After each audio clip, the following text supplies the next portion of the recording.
പണ്ട് ഈ ക്രിസ്ത്യാനികളുടെ കുമ്പസാര കഥ പഠിക്കാനൊരു ഭാഗമുള്ളതുകൊണ്ടേ പറഞ്ഞു.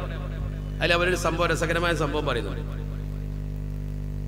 അവരുടെ ഒരു പാതിരി, ഒരു അച്ഛൻ 30 കൊല്ലം ഒരു പള്ളിയിൽ ജോലി ചെയ്തു. 30 കൊല്ലം അയാൾ ജനങ്ങളെ ശരിക്കും ഉത്ബോധിപ്പിച്ചു. അങ്ങനെ അയാൾ 30 കൊല്ലത്തെ ഉത്ബോധനം കഴിഞ്ഞ് അയാളും അതുപോലെ തന്നെ ആ നാട്ടിൽ അയാളുടെ ഇടവകയിൽ ഒരു കള്ളുകുടിയനായ ഓട്ടോറിക്ഷ ഡ്രൈവർ ഉണ്ടായിരുന്നു.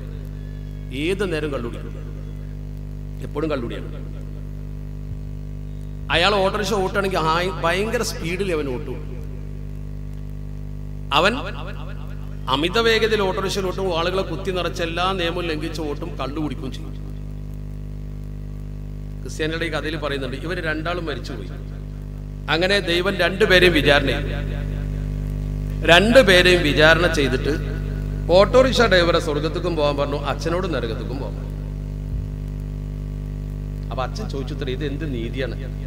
കള്ളു കുടിച്ച് ഏത് സമയത്ത് ഇങ്ങനെ ചെയ്ത് അവൻ സ്വർഗത്തേക്കും 30 കൊല്ലം ജനങ്ങളെ ഉത്ബോധിപ്പിച്ച ഞാൻ നരകത്തേക്കും, ഇത് ശരിയല്ലല്ലോ എന്ന് പറഞ്ഞു. അപ്പൊ ദൈവം പറഞ്ഞു കൊടുത്തത്രേ, നിങ്ങൾ 30 കൊല്ലം പള്ളി പ്രസംഗിക്കുമ്പോഴൊക്കെ വിശ്വാസികൾ ഉറങ്ങിയിരുന്നു. ഒരാൾ നിങ്ങൾ ദൈവത്തെ കുറിച്ച് ചിന്തിച്ചിട്ടില്ല, ആരും ചിന്തിച്ചിട്ടില്ല.